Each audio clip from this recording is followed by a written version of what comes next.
చాంద్పూర్ గ్రామం మధ్యాహ్నపు ఎండలో మెరుస్తోంది.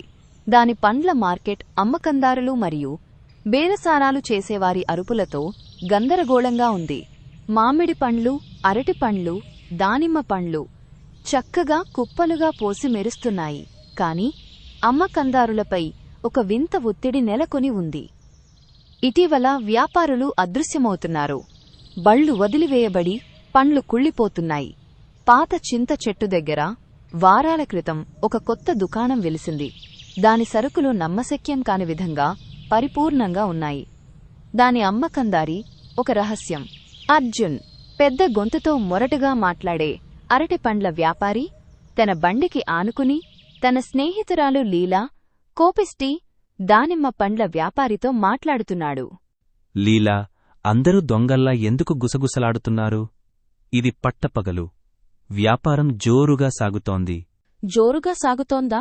కళ్ళు తెరువు, అర్జున్. నలుగురు అమ్మకందారులు మాయమయ్యారు.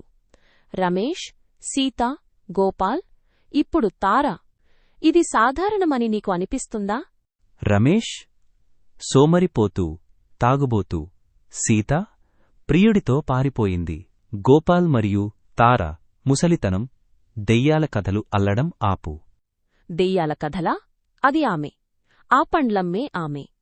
చింత చెట్టు దగ్గర ఆ కొత్త మహిళ.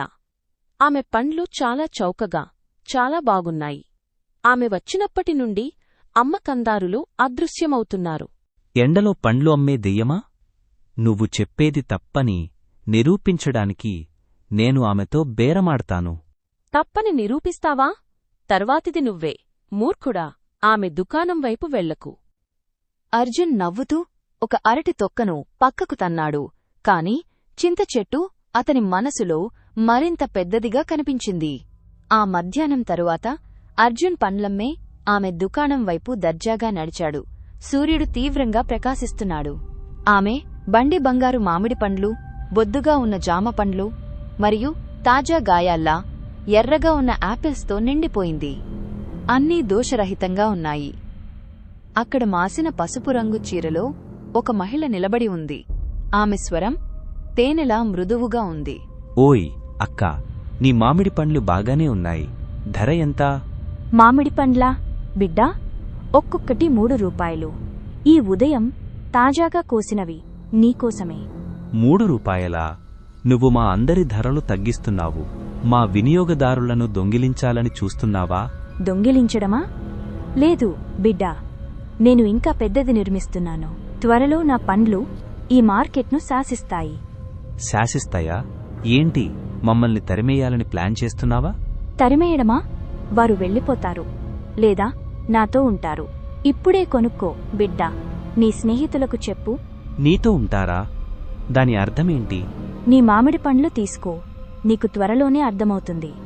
అర్జున్ ఒక మామిడి పండును లాక్కొని వెనక్కి తగ్గాడు. ఆమె ముఖం కనపడింది. నవ్వును బయటపెట్టింది. వంకర పళ్ళు, కాలిన నిప్పు కణికలాంటి కళ్ళు.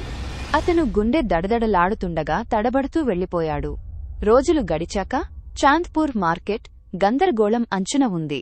మరొక అమ్మకందారుడు, యువకుడు రవి, అదృశ్యమయ్యాడు. అతని బండి బోల్తాపడి అరటి పండ్లు మట్టిలో నలిగిపోయాయి. అర్జున్ లీలతో పాటు కఠినమైన జామపండ్ల వ్యాపారి మోహన్ మరియు గ్రామంలోని గంభీరమైన పూజారి గురూజీతో కలిసి రచ్చబండ వద్ద వాదనకు దిగాడు. నేను చెప్పాను అర్జున్. రవి పోయాడు. ఇప్పుడు 5 అమ్మకందారులు. అది ఆమె. ఆ పండ్లమ్మే ఆమె. సరే, నేనామెను చూశాను. ఆమె విచిత్రంగా ఉంది. ఆమె ముఖంలో సగం కుళ్ళిపోయింది. కన్ను లాంతరులా ఉంది. ఆమె పండ్లు మార్కెట్ను శాసిస్తాయని చెప్పింది. శాసిస్తాయా? నా జామపండ్లు నా రక్తం. ఆమె మమ్మల్ని లక్ష్యంగా చేసుకుంది. నిశ్శబ్దం. ఆమె మహిళ కాదు. ఆమె ఒక మంత్రగత్తె. పగటిపూట శపించబడింది. ఆమె వారిని తన సొంతం చేసుకుంటోంది. సొంతం చేసుకుంటోందా?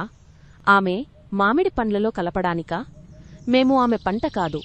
ఆమె మమ్మల్ని తుడిచిపెట్టేస్తోంది ఒక్కొక్కరిగా. నేను ఆమె నవ్వడం విన్నాను. అది మానవ నవ్వు కాదు. నేను ఆమె దుకాణాన్ని తగలబెడతాను. నేను అదృశ్యం కావడానికి వేచి ఉండను. తగలబెట్టడమా? ఆమె నిన్ను తగలబెడుతుంది. మోహన్, మనం ఆమెను పట్టుకోవాలి, ఈరోజే ఎండలో. పట్టుకోవడమా? ఆమె చాలా ధైర్యంగా ఉంది. ఎలా? మనం ముందు ఆమెను ఎదుర్కోవాలి, తర్వాత ప్లాన్ చేద్దాం. కదలండి ఇప్పుడు. ఆ బృందం ముందుకు దూసుకుపోయింది. వారి గొంతులు గర్జిస్తున్నాయి. మార్కెట్ వారి ఆగ్రహంతో సందడిగా మారింది. సూర్యుడు తలపైన ప్రకాశిస్తుండగా వారు చింత చెట్టు వద్దకు దూసుకెళ్లారు. పండ్లమ్మే ఆమె దుకాణం మెరుస్తోంది. పండ్లు మెల్లగా స్పందిస్తున్నాయి. ఆమె మూలుగుతోంది. ఒక కర్ణకఠోరమైన భయానకమైన పాట పంజాలాంటి చేతులతో యాపిల్స్ను వేరు చేస్తోంది. నువ్వు పండ్లమ్మా? రవి ఎక్కడా? సీత, నువ్వేం చేశావ్? చేశానా?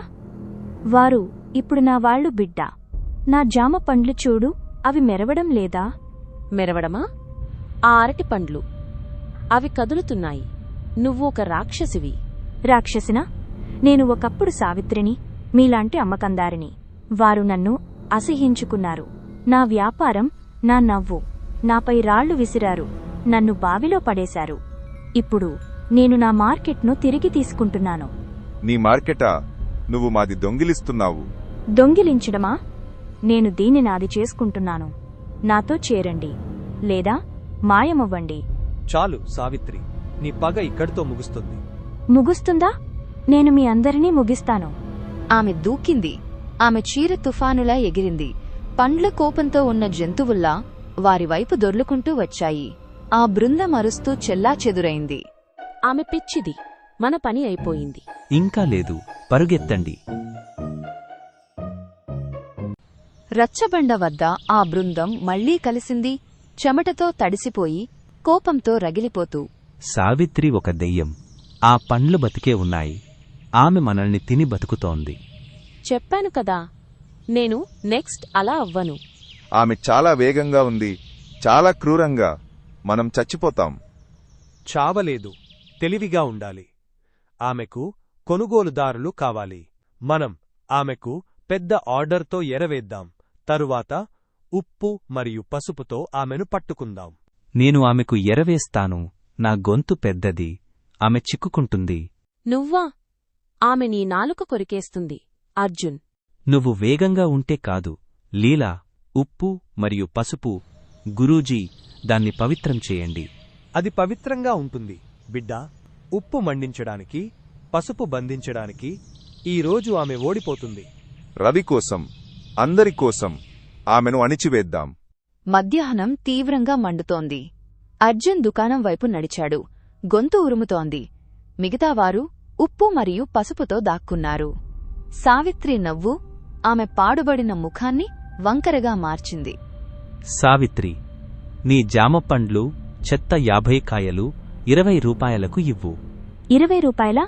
నువ్వొక మోసగాడివి బిడ్డా. 30 లేదా నా సరుకులో చేరిపో. చేరడమా? నేను నీ కొనుగోలుదారుడిని. 10 రూపాయల కోసం నన్ను కోల్పోతావా? కోల్పోతానా?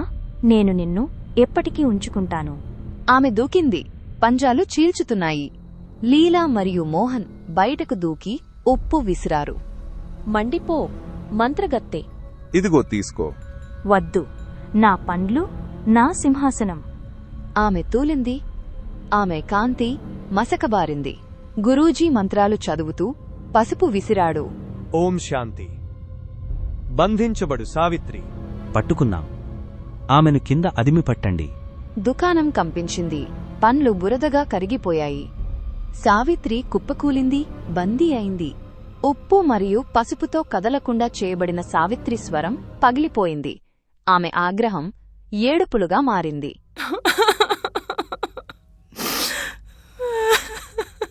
ఎందుకు? నేను కేవలం నా స్థానం కోరుకున్నాను. వారు నాపై రాళ్లు విసిరారు. నన్ను బావిలో ఊపిరాడకుండా చేశారు. నేను ఒంటరిగా ఉన్నాను. ఒంటరిగానా? నువ్వు రవిని, సీతను తీసుకున్నావు. వారు నా పండ్లలో ఉన్నారు. బతికే, నాతో. నేను చంపలేదు.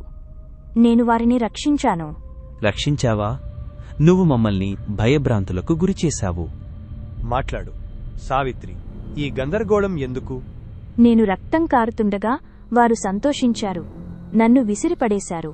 నేను మేల్కొన్నాను ఆకలితో. నన్ను ఉండనివ్వండి, దయచేసి. ఉండడమా ఈ పిచ్చి తర్వాత? ఆగు, ఆమె దుర్మార్గమైనది కాదు. ఆమె కన్నీళ్లు చూడు. మనం ఆమె దగ్గర కొంటే కేవలం ఆమె దగ్గరే ఇకపై అదృశ్యాలు ఉండవు. ప్రమాణం చెయ్యి సావిత్రి. నేను ప్రమాణం చేస్తున్నాను, హాని చెయ్యను, కేవలం అమ్ముకుంటాను. ఒక ఉద్రిక్తమైన నిశ్శబ్దం ఆవరించింది. వారి కోపం దయకు లొంగిపోయింది. రోజులు గడిచాక చాంద్పూర్ పండ్ల మార్కెట్ మారిపోయింది. గ్రామస్తులు సావిత్రి దుకాణం వద్దకు గుంపులుగా వెళ్లారు. ఆమె భయానకమైన పండ్లే ఏకైక వ్యాపారం. ఒకప్పుడు పీడగా ఉన్న సావిత్రి వారి పండ్ల వ్యాపారి అయ్యింది. చింత చెట్టు కావలిదారుగా నిలిచింది. భయంకరమైన మధ్యాహ్నపు ఎండలో గోపాల్గంజ్ గ్రామం వేడెక్కుతోంది. దాని మార్కెట్ నాణేల చప్పుడుతో మరియు తాజా మిఠాయిల తీపి వాసనతో సజీవంగా ఉంది. ప్రాచీన తుమ్మ చెట్టు దగ్గర కొన్ని వారాల క్రితం ఒక కొత్త మిఠాయి దుకాణం వెలసింది.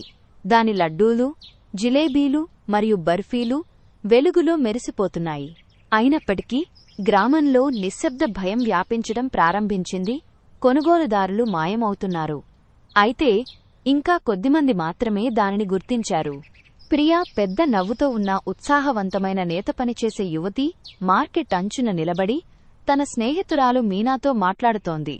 మీనా పుకార్లను ఇష్టపడే జాగ్రత్త పరురాలైన కుమ్మరి. మీనా, అందరూ ఆ కొత్త మిఠాయి దుకాణం దగ్గర ఎందుకు గుమిగూడారు? అతని జిలేబీలు బంగారంలా కనిపిస్తున్నాయి. బంగారమా? జాగ్రత్త ప్రియా. ఆ మిఠాయివాడి ధరలు చాలా తక్కువ. అతనిలో ఏదో తేడా ఉంది. తేడా? ఏంటి? అతను పాకంలో నీళ్లు కలుపుతున్నాడని అనుకుంటున్నావా? నేను ఎలాగైనా కొని తీసుకుంటాను. తక్కువ ధరలు మంచివని కాదు, నీకు తెలుసు. రాజు అతని వల్ల కస్టమర్లను కోల్పోతున్నానని గొణుగుతున్నాడు. రాజా, ఆ పిసినారి ఎంతైనా ఏడ్వని నేను నాకోసం తీసుకుంటున్నాను. అజయ్కి ఇవి నచ్చుతాయి. నీ ఇష్టం ప్రియా. అవి మరీ తీపిగా ఉంటే నన్ను నిందించకు. ప్రియ నవ్వి మీనా అస్పష్టమైన హెచ్చరికను పట్టించుకోకుండా తుమ్మ చెట్టు వంకర నీడ వేస్తున్న దుకాణం వైపు వెళ్ళింది. ఆ మధ్యాహ్నం ప్రియ మిఠాయివాడి దుకాణం వద్దకు వెళ్ళింది. సూర్యరశ్మి అతని మిఠాయిలపై మెరుస్తోంది. అక్కడ మాసిన ధోతీలో ఉన్న ఆ వ్యక్తి, అతని గొంతు మృదువుగా గంభీరంగా ఉంది. ఓయ్ భయ్యా, నీ లడ్డూలు ఆకర్షణీయంగా ఉన్నాయి. ధర ఎంత? లడ్డూలా బేటీ? ఒక్కొక్కటి 3 రూపాయలు. తాజాగా చేశాను, నీకోసమే. 3 రూపాయలా? ఇది చాలా చౌక. నాకు 4 ఇవ్వు. ఈ రాత్రికి అజయ్ని ఆశ్చర్యపరుస్తాను. ఆశ్చర్యమా? అవి తీపిగా ఉంటాయి బేటీ, తీసుకో. తీపిగా ఉండటమే కదా ముఖ్యం. రేపు మళ్ళీ నీ దగ్గరికి వస్తాను. రేపా? చూద్దాంలే బేటీ, వాటిని బాగా ఆస్వాదించు. ప్రియ లడ్డూలు తీసుకుని గర్వంగా వెళ్లిపోయింది. అతని కళ్లలోని మెరుపును, పదునైన క్రూరమైన దానిని గమనించలేదు. ఆమె ఇంటికి వెళ్తూ ఏమీ పట్టనట్టుగా పాడుకుంటూ ఉంది. ప్రియ భర్త అజయ్ దృఢమైన చూపులతో ఉన్న భారీ రైతు ఆందోళనకు గురయ్యాడు. మార్కెట్కి వెళ్లిన రాత్రి ప్రియ ఇంటికి రాలేదు. బల్లపై సగం తిన్న లడ్డూ ఉంది. అనుమానం అతన్ని తొలిచేసింది. అతను మీనా గుడిసెకు దూసుకెళ్లాడు. గొంతు బిగుసుకుపోయింది. మీనా ప్రియలేదు. రాత్రికి రాత్రే మాయమైంది. ఆమె చివరిసారిగా ఎక్కడికి వెళ్ళింది? మాయమైందా? నిన్న ఆమె బాగానే ఉంది. ఆ కొత్త మిఠాయివాడి దగ్గర లడ్డూలు కొన్నానని చెప్పింది. లడ్డూలా? కొన్ని ఇంటికి తెచ్చింది. ఒకటి తిన్నది, తర్వాత ఏమీ లేదు. నీకు ఏమైనా వింతగా అనిపించిందా? వింతగానా? రాజు కూడా కనపడటం లేదు. గతవారం నుంచి కమల కూడా కనిపించలేదు. వాళ్ళు ఊరు విడిచి వెళ్ళిపోయారని అనుకున్నాను. వెళ్ళిపోయారా? 3 వ్యక్తులు అలా ఊరికే వెళ్ళిపోరు. ఆ మిఠాయివాడు, అతని దుకాణం ఎక్కడా? తుమ్మ చెట్టు దగ్గర. అజయ్, నువ్వు అతనే కారణమనుకోవడం లేదు కదా? అతను ప్రమాదకారి అనుకుంటున్నాను. నేను ఇప్పుడే కనుక్కోవాలి. అజయ్ కోపంతో ముందుకు సాగాడు. సూర్యుడు క్రిందికి దిగుతుండగా అజయ్ మిఠాయివాడి దుకాణం వద్దకు చేరుకున్నాడు. మిఠాయిలు ఇంకా మెరుస్తూనే ఉన్నాయి. అతను ఆ వ్యక్తిని ఎదుర్కొన్నాడు. నువ్వు మిఠాయివాడా? నా భార్య నీ లడ్డూలు కొన్నది. ఆమె కనిపించడం లేదు. ఏం చేశావు? కనిపించడం లేదా బేటా? నా మిఠాయిలు హానికరం కానివి. బహుశా ఆమె పారిపోయిందేమో. పారిపోయిందా? రాజు, కమల వాళ్ళు కూడా లేరు. అందరూ నీ దగ్గరే కొన్నారు. చెప్పు. చెప్పాలా? నేను అమ్ముతాను. బేటా, కొన్ని జిలేబీలు కొనుక్కో. నీకే తెలుస్తుంది. తెలుస్తుందా? నిన్ను చీల్చి చెండాడుతాను. ప్రియ ఎక్కడా? చీల్చడమా? ఆమె ఇప్పుడు తీపిగా ఉంది. బేటా, ఎప్పటికన్నా తీపిగా. అజయ్ పిడికిలి విసిరాడు, కాని ఆ వ్యక్తి పక్కకు తప్పించుకున్నాడు. అతని నిజస్వరూపం బయటపడింది.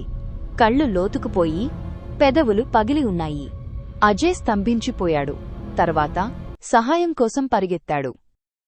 అజయ్ సర్పంచ్ విక్రమ్ ఆవరణలోకి దూసుకువచ్చాడు. ఆ గ్రామ పెద్ద గంభీరమైన స్వరంతో ఉన్న స్థూలకాయుడు చాయ్ తాగుతున్నాడు. అక్కడ పూజారి పండిట్ దినేష్, మీనా ఉన్నారు. సర్పంచ్ జీ, ఆ మిఠాయివాడు ప్రియను తీసుకుపోయాడు. ఆమె అతని మిఠాయిలు కొన్నది మాయమైంది. రాజు, కమల కూడా. మాయమయ్యారా? ముగ్గురు పోయారా? ఇది యాదృచ్ఛికం కాదు. చెప్పు. నేను నిన్న ప్రియ అతని దగ్గర కొనడం చూశాను. రాజు గత వారం. వాళ్ళందరికీ సంబంధం ఉంది. సంబంధమా? అతను అమ్మకందారుడు కాదు. అతను పగటి దెయ్యం. కొనుగోలుదారులను తింటున్నాడా? అతని ముఖం సగం చచ్చినట్లుంది. ప్రియా, ఇప్పుడు తీపిగా ఉంది అన్నాడు. అతనే ఇది చేస్తున్నాడు. ఇది చేస్తున్నాడా? వాడినిక్కడికి లాక్కొస్తాను. వాడి పేరేంటి? చెప్పలేదు. కాని అతను తుమ్మ చెట్టు దగ్గర ఉన్నాడు. నన్ను ఎగతాళి చేస్తున్నాడు. పగటి దెయ్యం అంత సులభంగా లొంగదు. మనం అతన్ని ఉచ్చులో పడేయాలి. నిజాన్ని బలవంతంగా చెప్పించాలి. ఉచ్చ, అతను మోసగాడు. ఎలా? అజయ్, నువ్వు అతన్ని బయటకు లాగు. మనం ఈరోజే దాడి చేద్దాం. ఈ గ్రామాన్ని అతని నుండి విముక్తం చేద్దాం. ఆ గుంపు ఉద్దేశ్యంతో ఉప్పొంగింది. అజయ్ దుఃఖం వారిని మండించింది. రచ్చబండ వద్ద వారు తమ ఉచ్చును పన్నారు. అజయ్ గొంతు కోపంతో వణుకుతోంది. అతను పగటి దెయ్యం. ఆ మిఠాయిలు మరణం. అతని వల్లే ప్రియపోయింది. రాజు కూడా. అతను ఇంకా ఎక్కువ మందిని తీసుకెళ్లడానికి వీల్లేదు. అతను నిర్లజ్జగా ఉన్నాడు. ఎండలో అమ్ముతున్నాడు. మనం దాన్నే ఉపయోగిద్దాం. అతనికి ఎరవేద్దాం. ఎరా? అతనికి కొనుగోలుదారులు కావాలి. అజయ్, పెద్ద ఆర్డర్ ఇవ్వు. తర్వాత మనం అతన్ని ఉప్పు, పసుపుతో బంధిద్దాం. నేను చేస్తాను. అతను లొంగిపోయే వరకు గర్జిస్తాను. అతను మూల్యం చెల్లిస్తాడు. చెల్లిస్తాడా? అతను నిన్ను తినేస్తాడు. అజయ్, మీరు వేగంగా ఉంటే కాదు. మీనా, ఉప్పు, పసుపు, పండిట్, దాని పవిత్రం చేయండి. పవిత్రం? బేటా, ఉప్పు కాల్చడానికి, పసుపు తరిమి కొట్టడానికి. ఈరోజు అతను పోయినట్లే. ప్రియ కోసం, అందరి కోసం అతన్ని పాతిపెడదాం. మధ్యాహ్నం ప్రకాశవంతంగా ఉంది. అజయ్ దుకాణంపైకి దూసుకెళ్లాడు. ఇతరులు ఉప్పు, పసుపుతో సిద్ధంగా ఉన్నారు. మిఠాయివాడా, నీ జిలేబీలు చెత్త. నాకు 50-15 రూపాయలకి ఇవ్వు. 15 రూపాయలా? నువ్వు చౌకబారు. బేటా, 30, లేకపోతే నా ఉత్తమమైనది రుచి చూడు. ఉత్తమమైనదా? నువ్వు ప్రియకు ఇచ్చినట్లుగానా? ఆమె ఎక్కడ ఉంది, నీచుడా? ఆమె నాది. బేటా, ఇప్పుడు నా బర్ఫీలంత తీపిగా ఉంది. అతను ముందుకు దూకాడు. గోళ్లు మెరిశాయి. మిఠాయిలు రాళ్లలా దొర్లాయి. మీనా మరియు విక్రమ్ ఉప్పు విసిరారు. కాలిపో, దెయ్యమా! ఇదిగో తీసుకో. వద్దు, నా విందు, నా దుకాణం. అతను తూలిపోయాడు. మసకబారుతున్నాడు. పండిట్ దినేష్ మంత్రాలు చదువుతూ పసుపు విసిరాడు. ఓం భీం ఫట్. పో, పగటి దెయ్యం, చావు. ప్రియను నాకు తిరిగి ఇవ్వు. గోవింద్ కేకలు వేశాడు. చిక్కుకుపోయాడు. ఉప్పు, పసుపుతో బంధించబడిన గోవింద్ గొంతు పగిలింది. అతని బెదిరింపు కరిగిపోయింది. నేను గోవింద్, ఒక మిఠాయివాడిని. వాళ్లు నన్ను దోచుకున్నారు. నా పాలలో విషం కలిపారు. నన్ను బావిలో ముంచారు. నన్ను ఊపిరాడకుండా వదిలేశారు. ఊపిరాడకుండానా? నువ్వు ప్రియను తీసుకున్నావు. ఆమె ఎక్కడ ఉంది? నా మిఠాయిలలో ఆకలితో చిక్కుకుపోయి ఉంది. నేను వారిని తిన్నాను. తిన్నావా? నువ్వు నీచుడివి. ఎందుకు గోవింద్? ఈ దుర్మార్గం ఎందుకు? నేను మునిగిపోతుంటే వాళ్లు ఉమ్మివేశారు. నా ప్రాణం తీశారు. నేను ఆకలితో మేల్కొన్నాను. దారి తప్పి దీనికి ముగింపు పలకండి. ముగింపు పలకాలా? రాజు తర్వాత దయలేదు. నువ్వు ఆమెను దొంగిలించావు. నిన్ను ఎలా చంపాలి? ఉప్పు, పసుపు, నిప్పు, నన్ను కాల్చేయండి. వారిని విడిపించండి, నన్ను విడిపించండి. ఒక కఠినమైన నిశ్చయం వారి ముఖాల్లో గట్టిపడింది. గ్రామస్తులు చూస్తుండగా దుకాణం మంటల్లో కాలిపోయింది. ఉప్పు మరియు పసుపు ఆ మంటలను మరింత పెంచాయి. గోవింద్ కేకలు పొగతో పాటు మాయమయ్యాయి. అతని ఆకలి తీరిపోయింది. ప్రియా మరియు ఇతరులు తిరిగి వచ్చారు, మరియు గోపాల్ గంజ్ తన శాంతిని తిరిగి పొందింది. తుమ్మ చెట్టు నిశ్శబ్దంగా నిలబడి ఉంది, ఒక నిదర్శనంగా.